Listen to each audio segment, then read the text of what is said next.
Hello, maayong adlaw. So maghimo ta og kaning tutorial about aning CapCut no kung giunsa to nako. Ka-remember mo na si Idol nag-ask kung unsaon daw tong bata nga nagdagan-dagan unya ang iyang background kay katong-gatungan nga uphill kaayo. So ingon ani no nabuhatan na gyud nako siya og tutorial sa kadugay tawon sa kabisi sa ato ang game niya. Magbuhat og new project. So mangita ta og video nga kanang galihok. So kani kay Bibi napay-enjoy na bilin no. Pag-click na to ato tapos i-click na to ang add. Human ato na siyang i-click na pod. Kapag maputi na siya pangitaon na to ang remove BG or remove background. So maka-auto remove ko no kay naka-pro man ko. So unsa ning naka-pro nagbayad ko kay CapCut kay para dali lang ako ang pag-edit.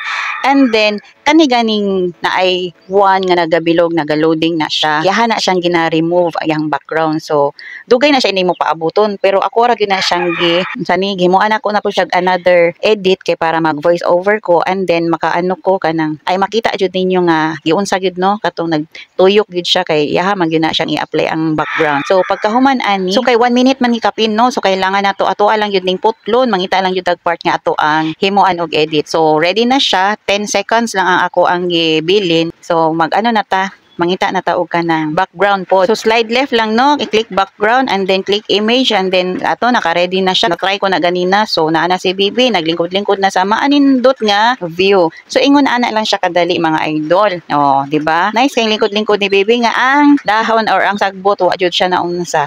O kung gusto mo nga naa na siya yung music, so i-click lang gid nato usab ang kaning video. So ibalik nato siya dito sa dati. I-click nyo ng audio and then click ng sounds. Pagkahuman, arat na. Kung naamoy mga music din ha or kanang sa inyo ang cellphone mismo sa inyong storage, naa gid na siya makita ninyo. Or dito ta sa if you like sound effects, click ng sound effects and then din ha mangita mo sa mga trending or physical, funny, angry or kung gusto niyo i-type ninyo din ha mag-search mo.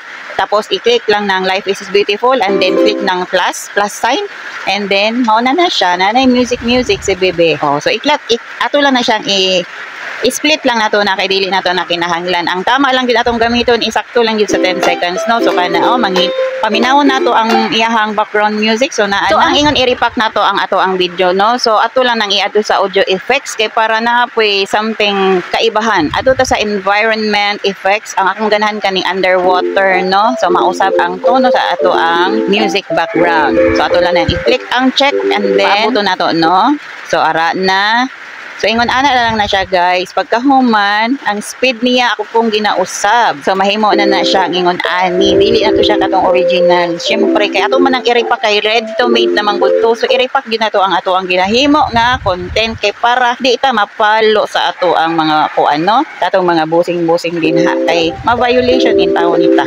Pagkahuman ana ang tanaganing AI Ultra HD ato lang nang slide left kay dili nato na kailangan depende sa imo nang gamiton dugay kay na siya ma-export. So click export and then save sa imuhang device. Pagkuman, paabuton nato no. So pwede nato ni export into 720 pixel. So kay na-click nako ang 1080 pixel. So okay na lang kay nagdali ko. So ingon ani no paabuton lang nato dali ra ni siya kay 10 seconds ra. Pero kung taas ang imuhang gi-edit dugay gyud na siya. So click done lang in tawon no. So pagkahuman nina ingon ani mo gawas adto na pud sa atong album or gallery ato na po na siyang i-play. Ingon ani ang output sa ato ang gihimo nga content or gi-edit. So naa na tay nindot nga content nga ato siyang i-upload sa ato ang tagsa nga mga content sa ato ang iba't ibang nga platform. So salamat no sa inyong pagtan-aw hinaut na amoy natun-an sa akong gamay nga tutorial. Daghang salamat.